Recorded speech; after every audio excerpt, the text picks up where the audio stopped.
evening and welcome to Q&A. I'm Tony Jones. A special look at the case for the recognition of Indigenous Australians in our Constitution. Here to answer your questions tonight, one of the delegates from the Uluru Convention that proposed an Indigenous voice to Parliament, Sally Scales.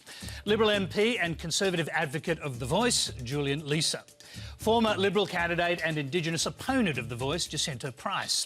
Co-chair of the Joint Committee on Closing the Gap, Pat Turner.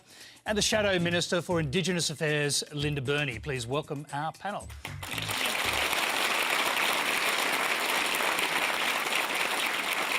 We should say we're disappointed that three key players who had agreed to join the panel, Ken Wyatt, Patrick Dodson and Noel Pearson, could not be here tonight.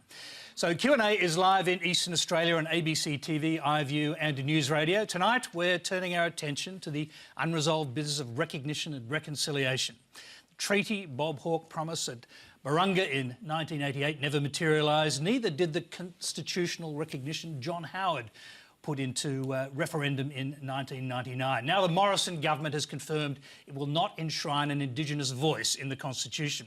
Well, our first question is a video. It's from Alwyn Doola from near Canoundra in New South Wales. Hello, my name is Alwyn Doola. I've been walking from Cape York to Tasmania speaking to Aboriginal communities about reconciliation.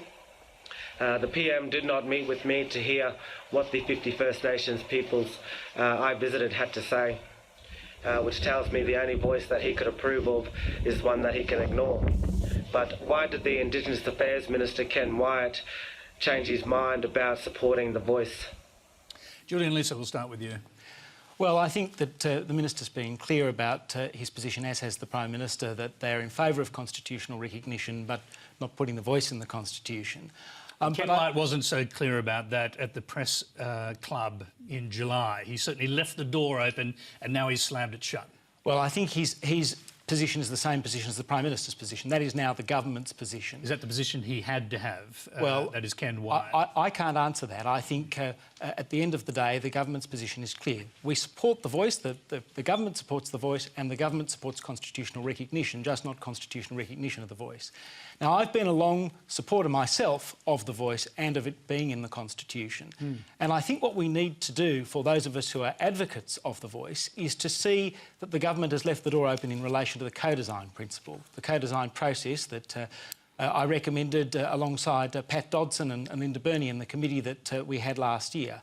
And I think that's an important process because I think one of the real challenges for the voice is that it is ill-defined in the public mind, and I think there are lots of different people who have different versions of what the voice will actually look like. And I don't think it's possible to put something in the Constitution until you've properly defined what you're talking about. Very quickly before we move on, you were an advocate, as you just mentioned, for having the voice enshrined in the Constitution. In fact, you got a lot of constitutional conservatives like yourself on board with that idea and helped co-design the whole idea with Noel Pearson.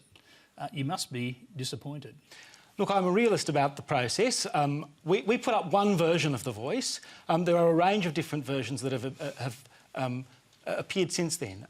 Warren Mundine had a proposal to recognise local bodies. I think that proposal, as we saw when we were doing the work on the Constitutional Recognition Committee last year, has a lot of support in communities because, as we discovered, the problems aren't so much in Canberra, they're in communities, and people want a direct say on issues and policies that affect them. Are you sure the problem in this regard is not in Canberra? Well, I think the challenges that Indigenous people face are in communities. They're challenges that we heard about in terms of transport and housing, in terms of education, in terms of health. Those challenges are in the ground, and if you're going to actually make policy about people, I think you get a better result by consulting the people who are directly affected on the policy. OK, Julian. Linda Burney. Thanks, Tony, and let's remember we're on Gadigal country, and I want to thank Mem and Paul for the great work that they've been doing in terms of the voice. A few things that we need to remind ourselves of, everyone. Firstly, this is not new. William Cooper was calling for a voice for Indigenous people back in 1933. Then it went on to 38, where it was rejected. Then, of course, 67 referendum sorted the fact out that the Commonwealth would have jurisdiction over First Nations people. I think the important thing from my perspective as a member of the Labor Party is to continue to work collaboratively with the government and with the Aboriginal and Torres Strait Islander community to see where we can get to with this. There is an urgency for the co-design. But Labor's position is incredibly clear. We accept the Uluru Statement in its entirety. I think boiling this down to just about the voice, Tony, is something that's restricting the debate. It's also about a Bakarata Commission that will have a path to treaty and truth-telling, and those things are very important. Linda, can I just interrupt you for a moment? The question was very clear. It was, why did Ken Wyatt change his mind on having the voice in the Constitution? That's what the question was. Well, thanks, Alwyn. I met Alwyn when he was in Canberra on his remarkable walk around the country. I can't answer for Ken Wyatt. Ken and I have a good relationship, and I have agreed to work with Ken in a bipartisan way. And I say very clearly, bipartisanship is not a race to the bottom, it is about achieving excellence.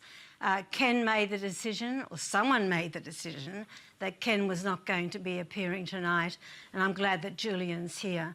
I'm disappointed that Ken wasn't able to be here, and I think that the question about why he believes that a legislative framework for the voice is a better one than entrenching it in the Constitution. We must remember, and I'll finish on this point, Tony, we must remember that enshrining the voice in the Constitution for First Nations people is about giving it certainty. We are still very much burnt, and Pat would be able to speak about this, about the ATSIC experience. Whatever happens, the entrenchment's important to give it permanency so a government of the day cannot dismiss it. I will pass on to Pat because we know she was head of ATSIC for a period there, so she is a critical voice. But I just want to ask you, are you prepared to compromise with Ken Wyatt and accept a voice not in the Constitution but an advisory body built by legislation? Well, Labor's position, as I said, Tony, and everyone is very clear at the moment. We endorse and accept the Uluru Statement in its fullness. And what that says is an enshrined voice in the Constitution.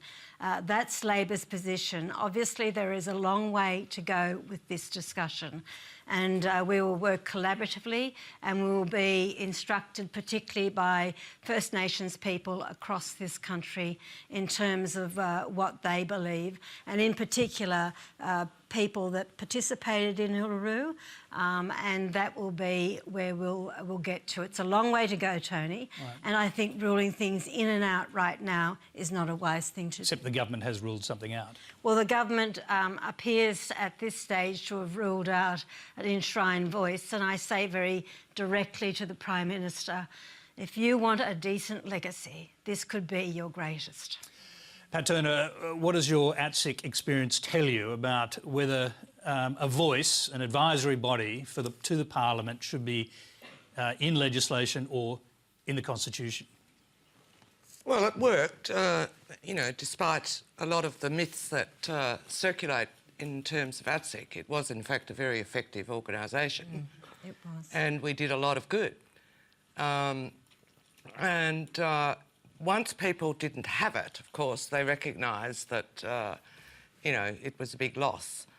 And even Amanda Vanstone, who was an Aboriginal Affairs Minister, acknowledged in recent months that they had moved too swiftly in relation to the abolition of ATSIC and that they should have kept the regional councils at least. Yes. And, but nevertheless, they were on, you know, their journey. So I've got to ask you this, if it worked then, and Ken Wyatt might be right that it could work again in the future, that it doesn't necessarily need to be in the Constitution. Well, I think that both Julian and Linda have spoken about the co-design process, and that's where we do have a definite commitment from the Prime Minister that there will be a co-design process with First Nations representatives. So my view is, let's get on with it. Why waste time? There's so much that needs to be done, and let's see what comes of that. So are you saying you could actually co-design an advisory body through legislation prior to any referendum, indeed without a referendum? No. A referendum will require constitutional recognition of First Nations people and our place in this country, which isn't the case at the moment. what comes with that is the Uluru Statement calls for the enshrinement of a voice and calls for a number of other things. So let's put the Uluru Statement at the top. Yep. Because it's a really cleverly and nicely worded statement that all Australians we would want to support. So there are a number of things in it, but having the voice enshrined in the Constitution is to protect against, you know, being abolished by the Parliament through legislation, as they did with ATSEC. OK. Sally, what do you think? I mean, I think Pat's very on mark with the fact that we have to get on with the co-design sort of process. But with what Mr Wyatt has said, closing that door and saying legislation, you're going back to 2015. We've had 8 reports in 8 years around constitutional recognition in some form or another. Do we need to wait for another 8 years? Do we need to wait for another 8 reports? There are so many reports done on Indigenous issues already, so many royal commissions, all that sort of stuff. So what we're saying is, well, we want a voice to sit at that table to decide what's going on, but we shouldn't be looking back to 2015 and going, oh, let's do legislative, which is not what anyone in any of the regional dialogues wanted, and no one at Uluru wanted at all. So will people who took part in the Uluru Convention accept any kind of compromise? I won't. Along the lines that Ken Wyatt is suggesting? Well, we've compromised so much already. As Indigenous Australians, as First Nations people, we've compromised a lot.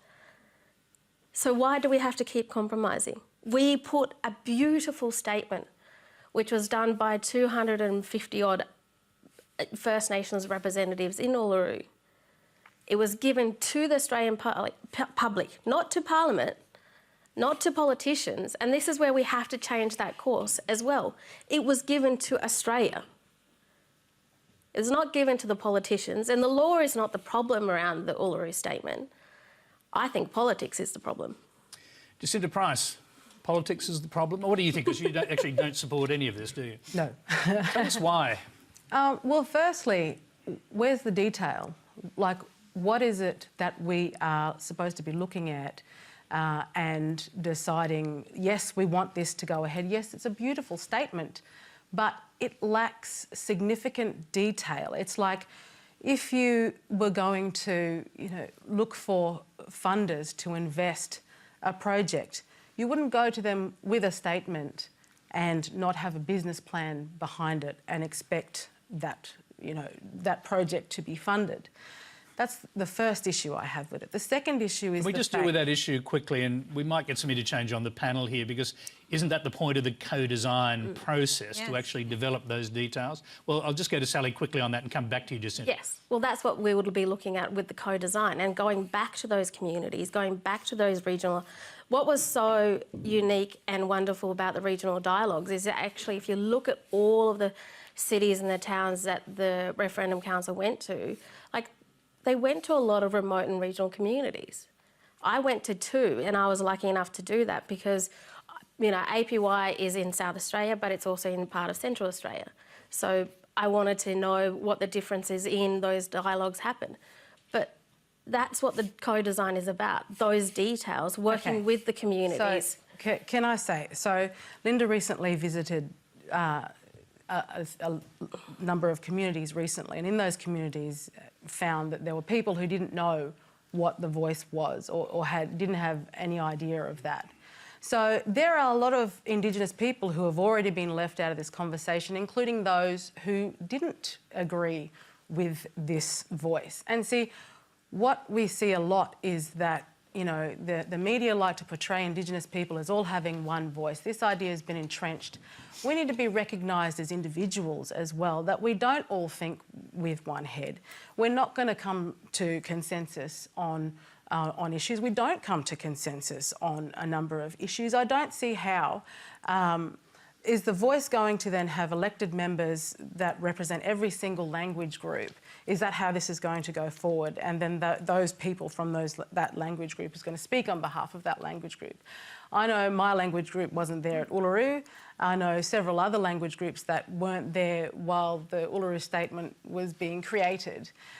And I also see that we have so many bureaucracies set up to be voices for Indigenous people, and if they're not doing a good job now, then how do we know that this voice is going to do that job? And why then does it have to be constitutionally enshrined? Because having it constitutionally enshrined is to say that we are continually, forever going to be disadvantaged. We don't want that. We want to be part of the fabric of this country like everybody else. And so you want your position. Can I sort of encapsulate your position by saying that you want Indigenous Australians to be exactly the same as other Australians, have no special place or no special privilege? We are Australian citizens, and we're often looked at separately to everybody else in this country. It shouldn't be the case, but it is the case quite often in so many different ways, and it shouldn't be the case. Yes, let's recognise that we were here before all other Australians. We're the original inhabitants, but ultimately, I mean, we're sitting here, us women up here, we are women, Aboriginal women who have been successful in our lives. All we want is for those who are disadvantaged is to have the same as what we had. How did we get there? We got there through education. You know, our education these days teaches ideology, and most kids in Australia are suffering through education. I'm going to interrupt you there because to some degree you're anticipating some future questions now, and we'll certainly come back to you to answer a lot of those. Let's move on. Our next question is from Bill Ramage. Bill. Forgive me, guys, and welcome. My name's Bill Ramage. I'm a proud Gomeroi Yuin man, and I don't want another symbolic representation of in the Constitution. We've been there before, and it wasn't successful the last time. 67 referendum changed two sections of the Constitution, Section 51 and Section 127. I want equality around the country. I want our communities and that to feel like they are a part of Australia. We don't want to be this thing that's sitting in the back that people are too afraid to talk about. And Jacinta, the way you talk, that sounds like a Liberal government standing behind you and you're turning around and talking for them. You're not talking for the rest of the people, I can tell you now. So what I'd like to see is both sides of politics get their act together, start moving the thing along, because this is just too long, and people don't want to take this time to listen to it. It's like the government caravans of the 1960s and 70s. They come in, take all the reports and that, we'll get back to yous later, and then go back to the cities, Canberra, deal with their reports, and nothing comes back to the communities. Bill, we might come back to you. I'm just going to go to the panel right now. And Pat, I saw you nodding through that, so we'll start with you.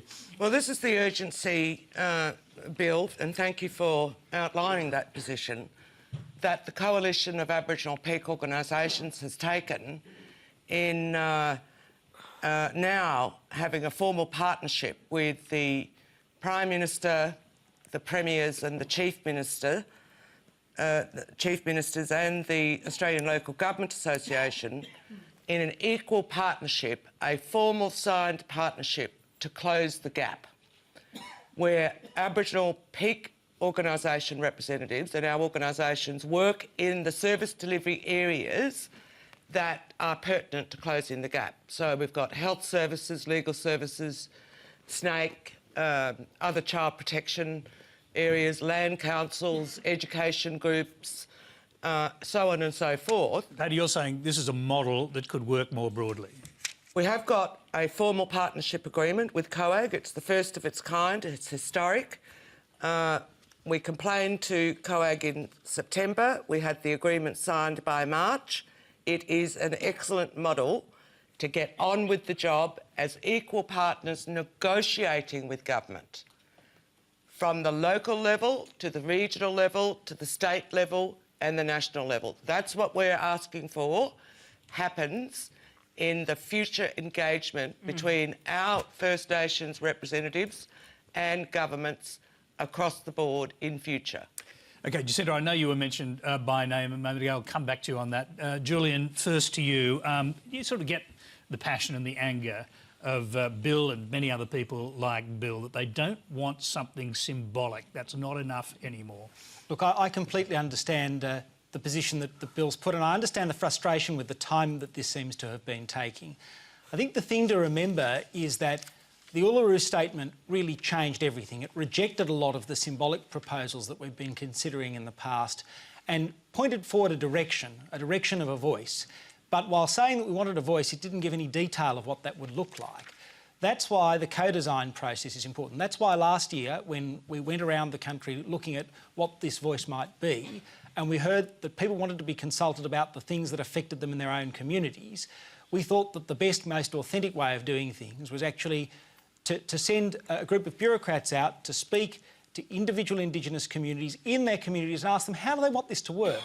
Because if this isn't a body that is designed in a way that Indigenous people accept, we're going to continue the same pattern of failure that we have for the last 50 years. So can I just ask a question? Why do you need to send bureaucrats out to do that? You've got the Uluru Convention coming up with an answer coming from the people themselves. Well, because the Uluru Convention basically provided a statement. The statement says that people wanted a voice. It didn't give a detail about what the functions of the voice would be. It didn't give a detail about how people would be chosen, what problems it was designed to address.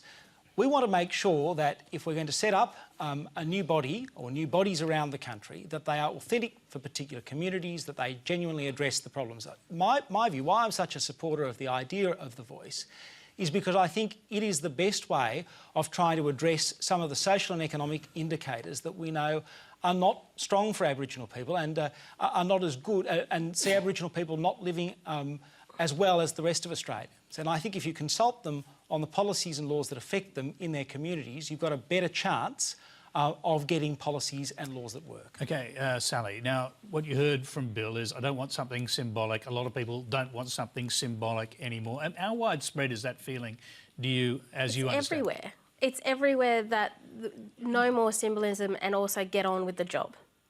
That's the two messages. But going back to when you guys went and did the co-design, the report and everything, I picked up one significant thing. So in the Uluru Statement, there was 2 Aboriginal words in there, Uluru and Makarrata. In the report that you and Pat Dodson gave out, you had actually taken the 2 languages, those 2 words out. And I thought, that really speaks to the reason why we want the voice. The 2 Aboriginal language words were taken out of the report. Well, so I'm sorry, we didn't take them out of the report. Well, it was the one... The statement from the heart, the traditional owners told us that they didn't want us to refer to it as the Uluru Statement, so we referred to it as the Statement from the Heart. The Makarrata Commission is referred to in the report itself, and there is some discussion about that. Well, the fact is that I work with the TOs from that Mudijulu community, and I work with them closely. I'm related to them. Yeah, just for the audience, you're referring to traditional owners. Yeah, TOs, right? TOs are the traditional owners, and there's one in particular who for 2 years has been denied his cultural right of his position in that place. And okay, I'm going to say I don't want to get trapped in this. This is a small and intricate discussion within the big one. So yeah. Just stick with the big point about not wanting. Well, Bill's point. Not wanting, but why? Why should we settle for symbolism? It's a conversation that's going around and around. I mean, Bill's lived his whole life and is saying, well, I want equality in my communities. I want the fact that we've got so many deaths in custodies. Why? You know, all of these issues that are in our Aboriginal communities. I mean, Jacinta, it's not just good enough to work and have great education and all of that sort of stuff. We actually need to look at the issues that are in our communities as work from a grassroots network and say, this is how it works in my communities. Warlpiri mob different to APY mob. You know, the fact that we've got local community councils getting smaller and smaller and taken over by shires in Northern Territory, South Australia and NT, all of those, you know, you saw that in Walloona when you went there, Linda. So it's all of those issues are going, they're the stiflings of the Indigenous voice. So do we want to wait until we're all dead? No. And that's what symbolisms will give us. OK, let me go to Jacinta. Now, Bill said you're basically just speaking for the Liberal Party. So do you want to respond to that first of all? Sure. Well, let me be quite clear that just because my views are probably different to yours doesn't mean I can't think for myself as an Aboriginal woman. I form my own views based on my own lived experience and the conversations I have with Aboriginal people right across the country, so not just in remote communities, but right over the country as well. And there are many Indigenous people in this country who aren't being heard in this conversation, that they do not agree with the idea of a voice. And I absolutely agree, Sally. It needs to be about grassroots empowerment. But I don't see how the voice is going to be that. I see it as another place where the Indigenous elite can sit there and be the representatives for other Indigenous people and be that voice. It needs to come back to grassroots, absolutely. There are opportunities that are lost on so many levels in remote communities. I mean, we've got bureaucracies. Can I ask you a question? If it did go back to grassroots and there was some way of having a general vote on this across all Indigenous communities, obviously funded by the government, a kind of plebiscite perhaps, what do you think the result would be? Well, I think a lot of it, well, as Linda's found out, there's a lot of people in remote communities that don't have a clue about it because their day-to-day is about staying alive. Their day-to-day are the really difficult issues that we need to be acting on now, not waiting for a voice to save us. We need to get in there and to work on these issues now at the local level. And there's bureaucracies that I believe are hindering progress and hindering the ability for traditional owners on their own country to utilise their own land for economic development, to create jobs in their own communities which can contribute to their lives in a positive way. They can send their kids to school. You know, I'm hearing all the time traditional owners upset with land councils because the processes they put in place which drag out these, you know, the applications take forever, so they can't get these opportunities off the ground. We have to look at what is actually stopping things from going ahead now. This is what we have to look at and sort those issues out. Thanks, Jacinta. Now, Linda, you were named several times during the course of this in terms of a visit. So, everyone, just to put you in the frame, I've just spent a week driving from, well, I didn't drive, from Port Hedland right through to Mikathara, Docker River, up into Mudurjulu community and Uluru. And a lot of the communities we went to were not particularly aware of the Uluru Statement. But as soon as you spoke to them about it, and I hear what you're saying, Bill, and I hear your frustration, and good you and Camilla Roy, man, should be able to say that. As soon as the people heard about the possibility of constitutional reform, they said, well, we want to make sure that our voices are heard and we should be part of that. And I want to make that very, very clear. I think the other thing to say, everyone, is that let's have a think about what's going on at the moment. There are many pieces of legislation that come to the Parliament that directly affect our mob, Native title,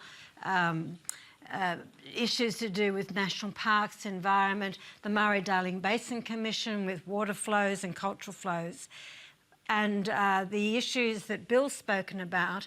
At the very real level, I went to communities where they couldn't have dialysis machines because there wasn't clean water.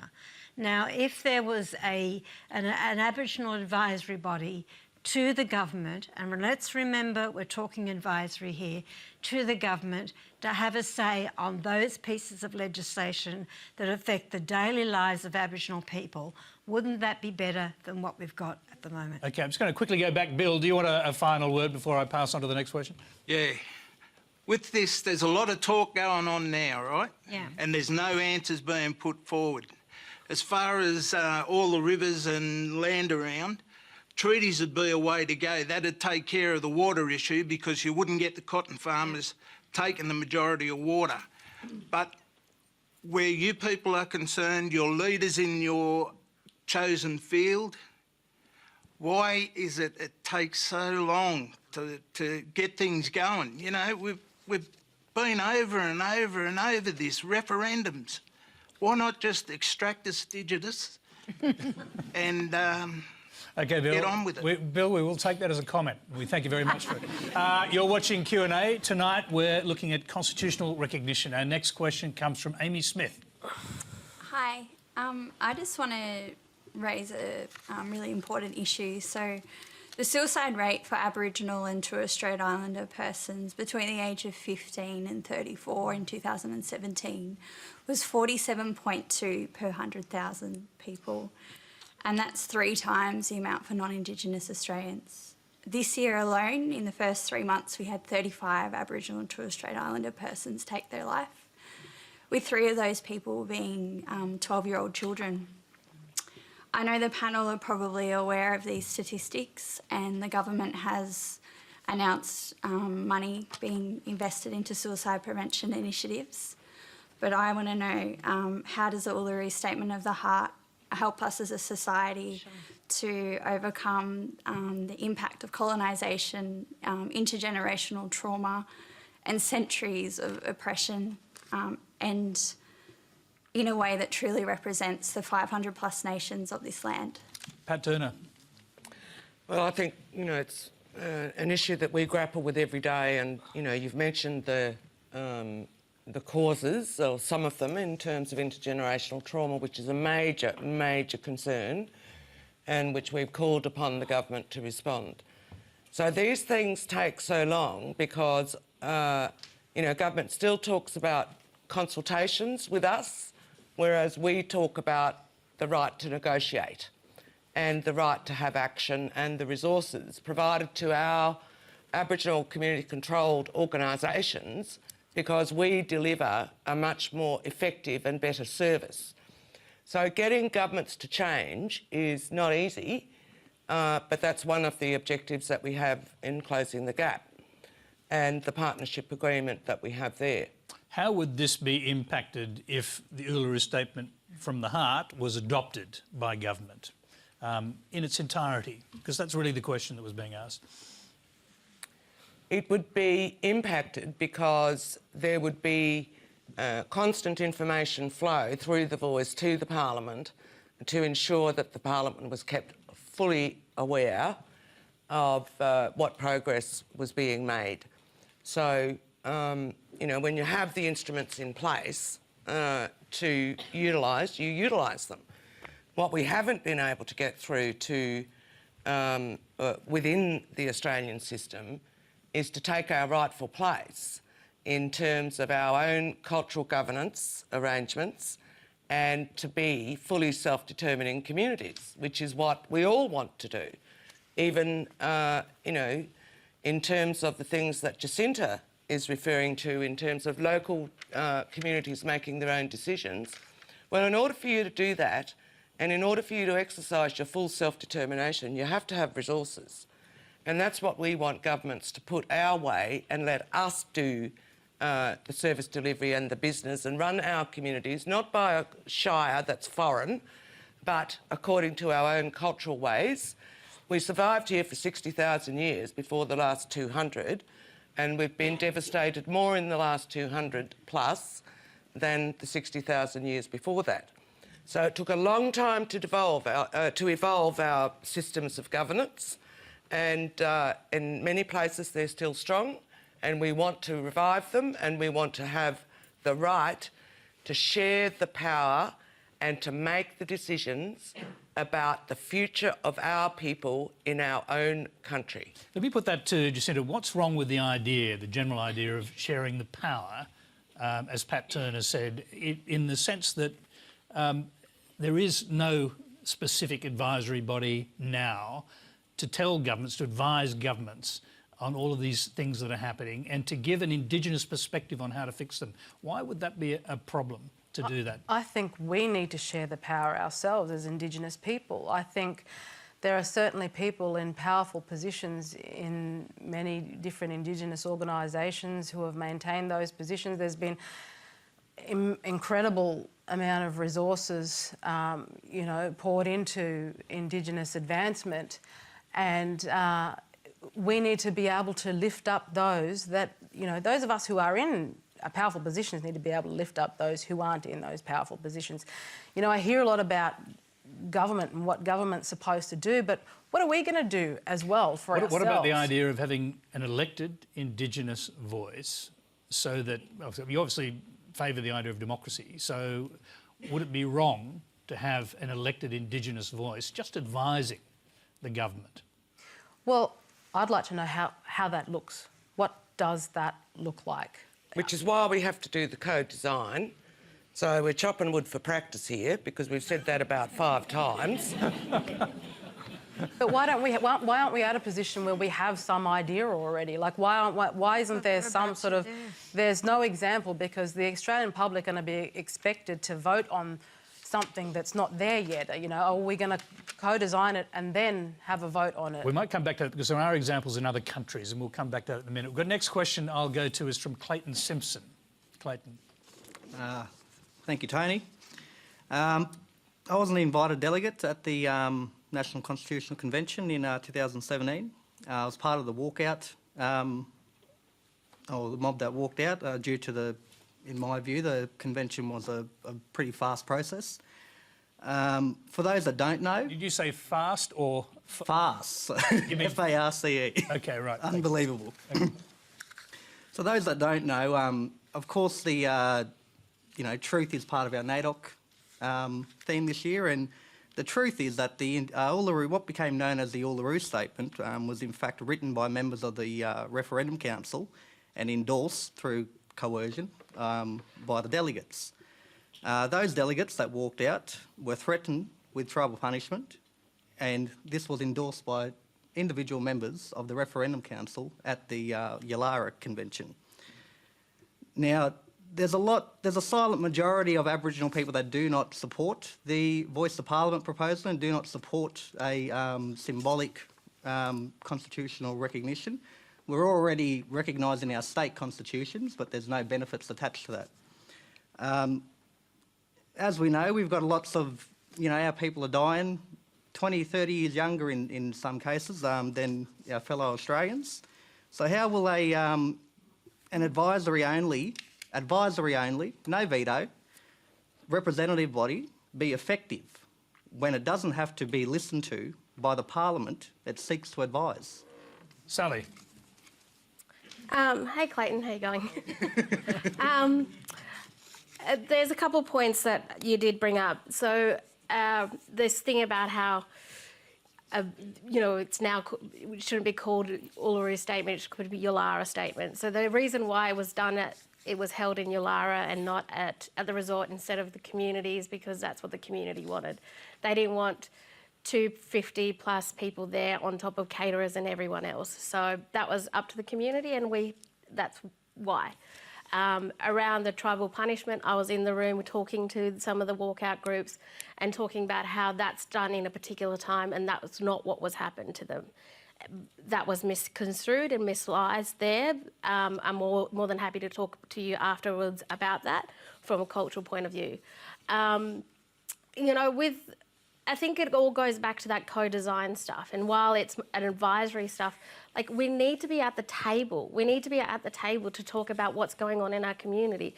And also, like, the walkout group, I don't think you're a silent majority either. I mean, you guys are very vocal in what you wanted to do, and you're very vocal in what you still want to do. I think, sovereignty is a big issue and the big topic for a lot of our communities. And Jacinta brought this up. You're suggesting the walkout group were after Indigenous sovereignty as opposed to... I think there was an element of that. I mean, you can agree or not agree with that. No, I don't. So I think, each individual that walked out as individuals. Yeah. But... And again, that's up to every individual that was up there in Uluru doing the discussions. I mean, all of this comes down to, what do we all want? And we don't want symbolisms. We want tangible change for our communities. We want to sit at the table to discuss what's going on in our communities. I mean, we're the future generations. I mean, you've got Amy sitting there next to you, also a future generation, about what are we going to do for our communities? How are we going to make a difference? And we've got beautiful leaders on the table who are here, and that's, we need to talk about and go... We also need to recognise that, we've got 5 people up on the panel and only one is representing the no voice on this. The media has a very effective part to play in it, and I think a more balanced panel, you know, would have been great for the Australian public to take part in. Well, Clayton, we've got you as well, so let's not forget that. Jacinta, I'll come to you briefly. I mean, do you have sympathy for the Walkout group? Were you part of the Uluru Convention yourself? No. Did you want to be? Well, probably not, actually. Yeah, look, I understood that there was the Walkout group. I know that at one stage, I think there were members of our family who asked my mother to see at the last minute if she would represent Warrapari people. She felt like she didn't want to go because she didn't have the opportunity to speak to our people beforehand or understand exactly what it was talking about. And if she did go, you know, would then she be able to go back to speak to our people to, you know, get an idea, so they understood what was going on as well. It wasn't. She didn't feel like the process was the best sort of process, and I don't think it was necessarily the best sort of process. And again, I'm more of the view that, you know, I like to be able to tackle some of the more serious issues sort of head on, and also for, you know, to realise what our own part and what our own role in all of this is as well. I mean, these are our mob that are suffering, so we've got to pull up our, you know, roll up our sleeves as well. And can I just interrupt, because she mentioned the process, and so I just want to get someone to quickly describe the process for us, because it wasn't just a convention, it was broader than that. Sally, so 13 dialogues across the country, and it was co-hosted by a local regional organisation. So in Ross River / Alice Springs, that was done by CLC. And what I found really interesting is we have a voice, Jacinta. In our communities, we have a voice. But what they did around the regional dialogues, they purposely went to 60% of the invited guests were community members that aren't necessarily on boards or on councils or anything like that. They just wanted people who don't have a voice, who don't have a chance to have a voice, to be there to talk about what was going on, what they would like to see, what their hopes were for the future. 40% were then from organisations, from all the, I mean, we know how many organisations there are in our remote communities. So that was the process and then from that, the delegates, there was 10 delegations invited and a few selected as well who had, you know, polarising opinions in that. So that's what the process was. So it really got a broad range of ideas and everything. And it was also held over the weekend, so it catered to people that had jobs during the week, catered to families, all of that. I'll just quickly come to Linda on this. I mean, it's inevitable, isn't it, that as with every community, you're going to get differences of opinion. Which is okay as well. This is what it's okay. Which is okay. Sure. No, I think that was the point I was about to make. It's inevitable, isn't it, that when you actually have a voice and you start bringing in people, it'll turn into factions, and just like politics does, people are going to be arguing about the best way to do things once they're elected. That's just normal, isn't it? I think it's very normal to have those differences, but let's just remind ourselves of a few things. The Australian Constitution is the only constitution of a first world nation with a colonial history that does not recognise its first people. That's the truth. Secondly, I've just come back, as you've heard, from a trip. I finished up at Uluru, and one of the greatest gifts I think I received on that whole trip was actually meeting Cassidy and Reg Uluru, who were traditional owners, and it was very much clear to me that the Uluru Mutijulu community completely endorsed what took place in terms of that statement. And let's also remind ourselves, everyone, that there are 3 states and territories already who have embarked on a treaty-making process. It is inevitable that federally we will have to look at the same thing. And I think the Makarrata Commission, which is part of the Uluru Statement, is the vehicle for that. And finally, can I just say, Tony, that it is a nonsense to think that everyone is going to feel and think the same way, and that's fine. But the question I ask myself, and the question I would encourage everyone to ask themselves, that this is not a zero-sum game. This is not about a voice as opposed to social justice issues. This is about both of those things at the same time. And most importantly and finally, we can't leave this. We can't leave this for another generation to have the same discussion about a permanent, secure voice to the Australian Parliament representing the views of First Nations people. Pat, you wanted to make a comment on that, and if you could make it brief, because I've got a few questions to get to.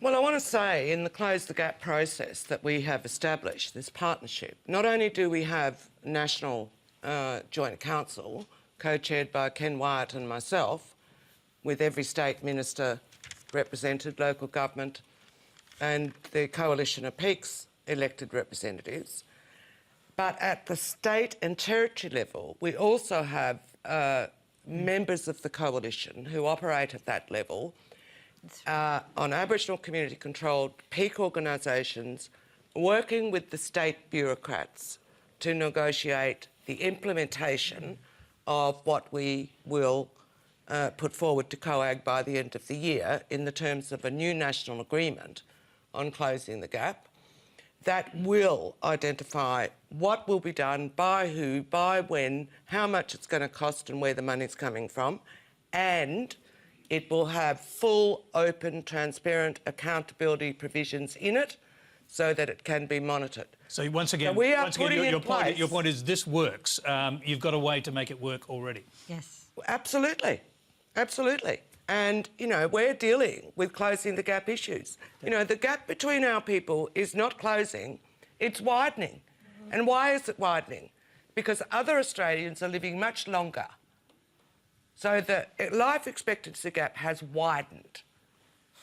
Secondly, the resources that go into Aboriginal communities directly and through Aboriginal community-controlled organisations who deliver much more efficient and effective services than white NGOs or governments are limited, and they should be strengthened. Okay. Let's move on. We've got another question. We'll get to as many as we can. This one's from Michael Doyle. Michael. G'day, Tony. In 2017, I was here and asked Malcolm Turnbull, as then Prime Minister, about constitutional recognition and what the process would be with that. And Scott Morrison clearly isn't on the panel, but I would like to ask the same question to him, but I guess this has to go to the panel. And that is, where are we going to go with the process of constitutional recognition? Should the Prime Minister be standing up and making a statement to us as a nation, and I mean the Prime Minister, saying what's actually going to happen?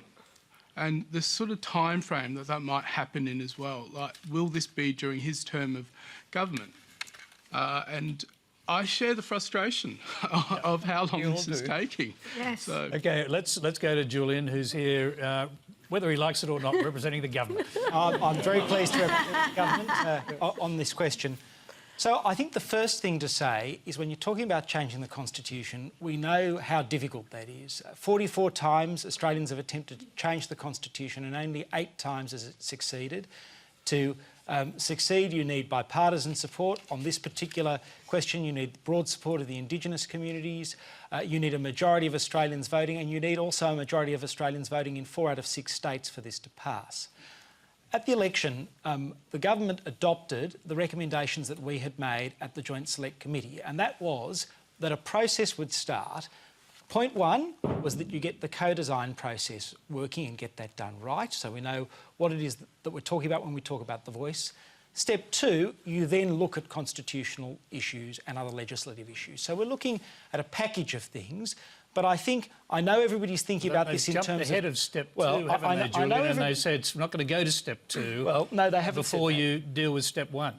They've said what we're going to do is actually have step 2 separately from step 1. But still, the first thing we need to do is to get the voice designed properly, so we actually know what we're talking about. I think the voice, for many people, is still a vague concept.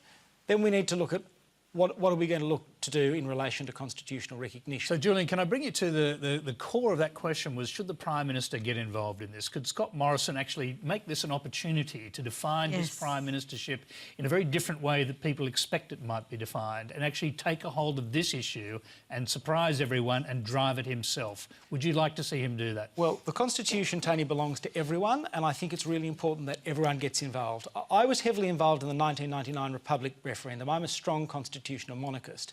One of the things that sank that referendum was the fact that Malcolm Turnbull and Paul Keating got very heavily involved in it, and there was a perception that they wanted to make it their republic. I think, as laudable as this is as an issue, I think it's very important that it's not seen to be owned by any particular person or any side of politics or any group. The Constitution is a document for all Australians. But it would depend entirely on how a Prime Minister did this. He could take it as an opportunity to unify the country around this issue. And that's, I guess, what the questioner was asking. Is this a window has opened here? Should the Prime Minister take that opportunity? Well, I think any political leader who says we will do this, given where we are in this process today, is asking for failure. I think what we need to do is continue the consultation process, which we've set out, which is bipartisan support from a bipartisan committee, and ensure that we get the detail. Okay, Julian, right. I'm going to interrupt you because Michael wants to get back in. Go ahead. Two things. I wonder, Tony, if I'll be back asking the same question to the next Prime Minister. I think it is the Constitution, and who would lead this if not for our Prime Minister? Julian. Well, look, the Prime Minister's view is going to be very important on this, but I think it's important that he responds to the Australian people in relation to this as well, and that we actually take the time. Can I ask you this? Should he respond by not suggesting that the voice is a third chamber? Because that's one thing that's coming from senior cabinet figures, and you saw Barnaby Joyce, not a senior cabinet figure anymore, recant his position on this once he thought about it, once people talk to him about it. I mean, have you had a chance to talk to the Prime Minister to bring him round to the idea that this is not a third chamber? Look, I've talked to the Prime Minister about this issue on several occasions. Does he get it? Look, I think he does get it. I think he's interested in it. I think the fact is, Tony, a couple of years ago, there was a real question as to whether this process would proceed at all. And we should celebrate the fact that we've got a commitment to constitutional recognition. We've got it, and that's a bipartisan commitment. We've got a commitment to the voice, and that's a bipartisan commitment. And we've got a commitment to co-design. That's where we are today. I know it's not as far as some people would like, but I think we need to let the process run its course. Because I think that's the best way to get an outcome. Sally, can I hear you on this? And I should hear Jacinta. I mean, I think what Michael was saying is the fact that the Prime Minister needs to, come up and say, well, the third chamber is actually a lie. It's not about that. And also the fact that there's two Supreme Justice courts have, lawyers have come out and said, judges have come out and said, no, the law is fine. It goes back to what I said. The law is not the problem. Politics is the problem. So if the Prime Minister came out and said, look, I think I support the Uluru Statement, or I think we need to work on the Uluru Statement together, he needs to make some sort of statement regarding this. Because that's the question, is what is he going to say? What do we want to hear from our Prime Minister? But also, it was given to the Australian people. And what we as Australian people have to do is go to our local leaders, our local representatives, and say, this is what I want. This is what I want from my community, and lobby from that angle, because we have the power. This is what we're forgetting. As Australians, we have the power. The politicians are in there because we have voted them in, but we sit with that power. So really, we need to be pushing that. Now, Jacinta, you stood for a seat for the Liberal Party. I presume you're still a member of the Liberal Party. If the Prime Minister were to take the lead on this issue and suggest that the voice is not a third chamber, would you get behind it? Well, I think we don't know what it is at this stage. So you can't even say it's not going to be a third chamber or it is going to be a third chamber. We don't simply know, but we don't know what it is. We simply don't know what it is. It's just a concept. That's what it is.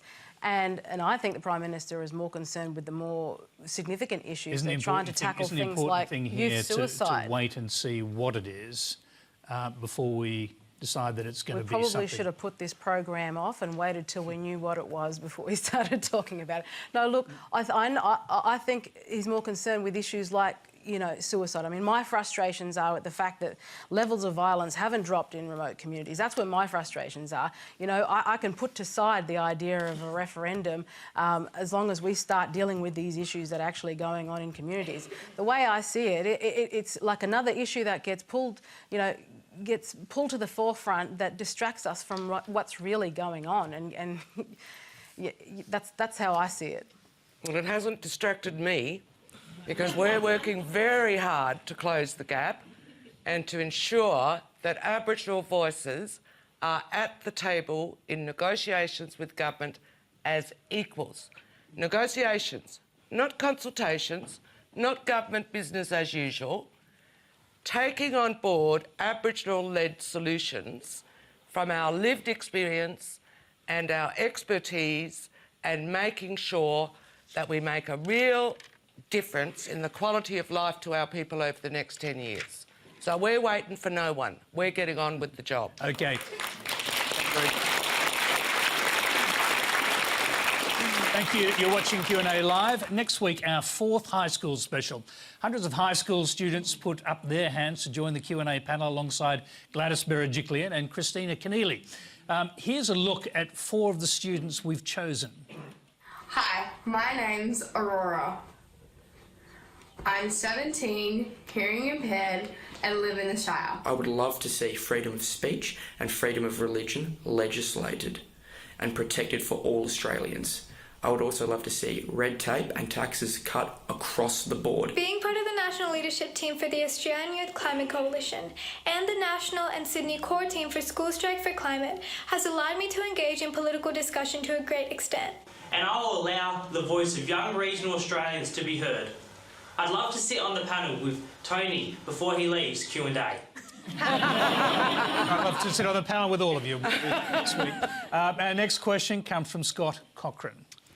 As has been said, out of 44 proposals that have gone to the Australian public in referendums, 36 have been unsuccessful, including John Howard's preamble proposition defeated in the 1999 referendum. History has shown that to be successful requires bilateral support from politicians and the non-political organisations who are seeking change, and more importantly than ever, the media. The use of the term Invasion Day to refer to Australia Day, and some councils not celebrating Australia Day, are viewed dimly by popular and conservative media, which, whether you accept it or not, speaks to a large percentage of the Australian population. Should the path to reconciliation look to unite Australians instead of divide them? Pat, I'll start with you. Yes. Linda. I could say yes too.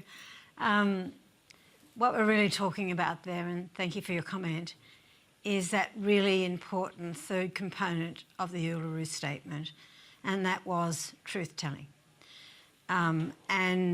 The point that you've made about Invasion Day is a point that me and some other people in this room have dealt with for a very long time in the education arena.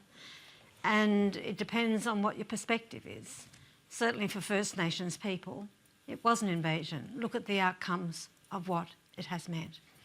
I'd like to also say that in relation to the Uluru Statement and addressing some of those social justice issues, that is absolutely why the recommendation is there in relation to the voice.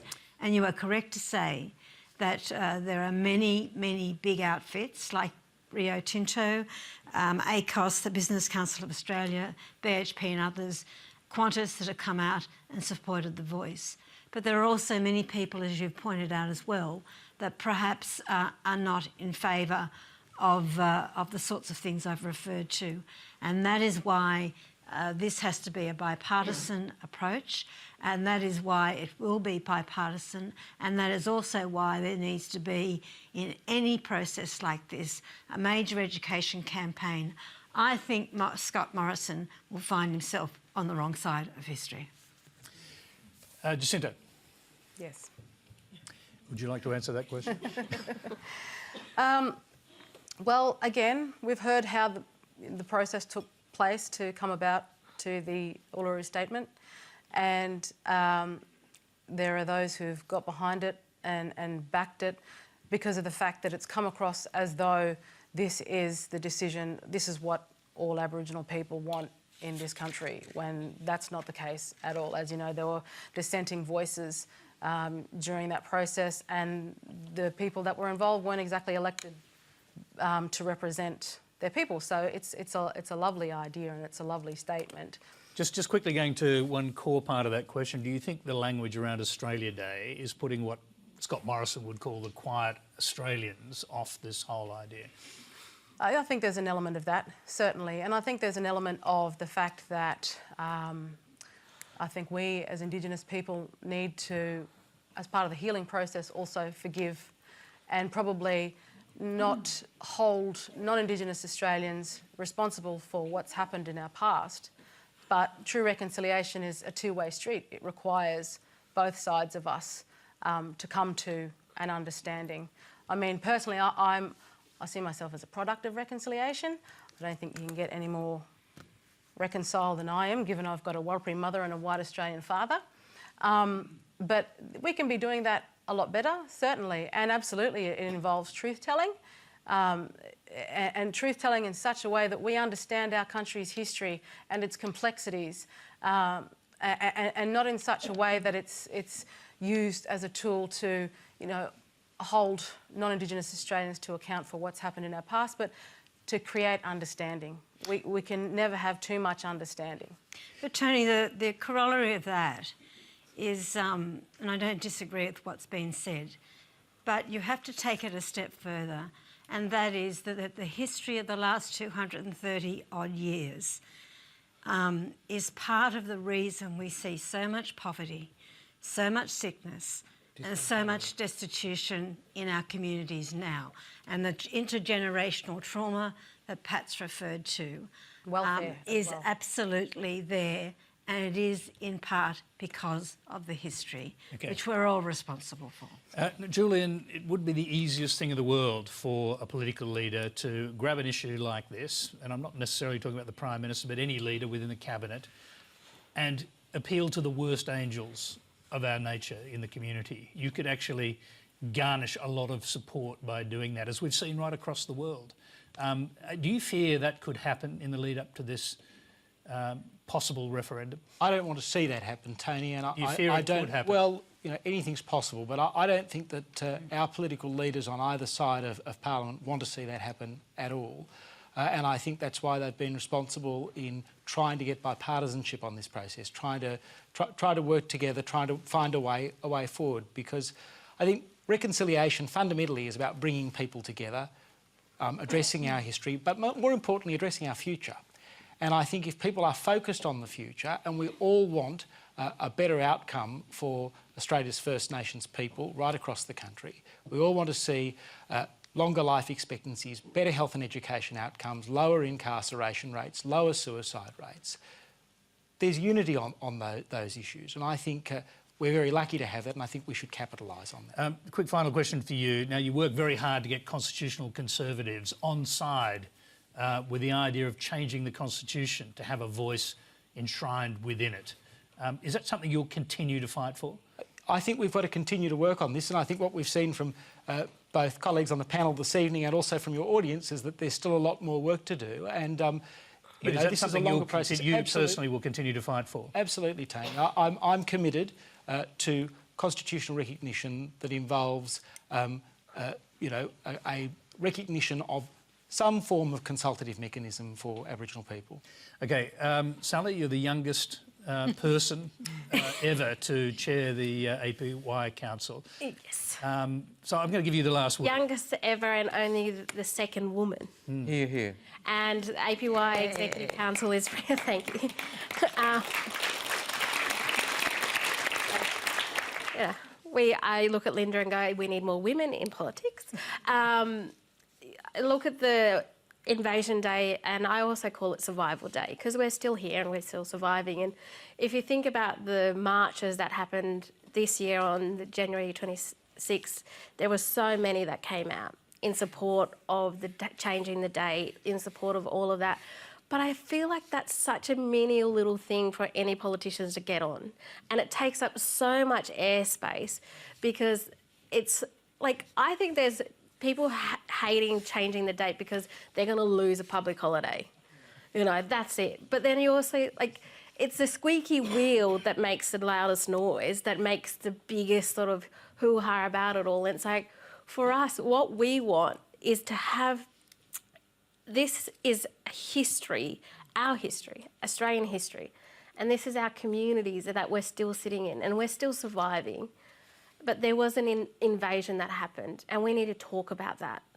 We can still see that trauma. We can still see those issues that are coming down.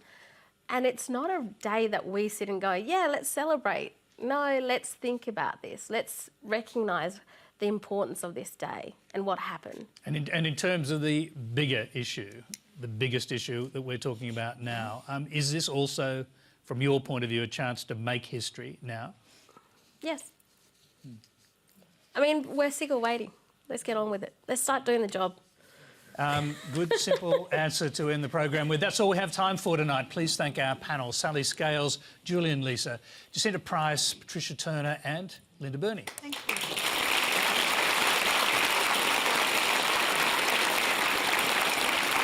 Thank you very much. You can continue the discussion on Facebook and Twitter. Next week on Q&A, our high school special with New South Wales Premier Gladys Berejiklian, Labor's Deputy Senate Leader Christina Keneally and our 4 high school panellists, Aurora Matchett of St Patrick's College, Sutherland, Willoughby Duff from Kennedy Baptist School in Perth, Varsha Vajman of Gosford High, and William Gillette of Loxton High School in regional South Australia. Till next Monday's high school special, we bid you good night.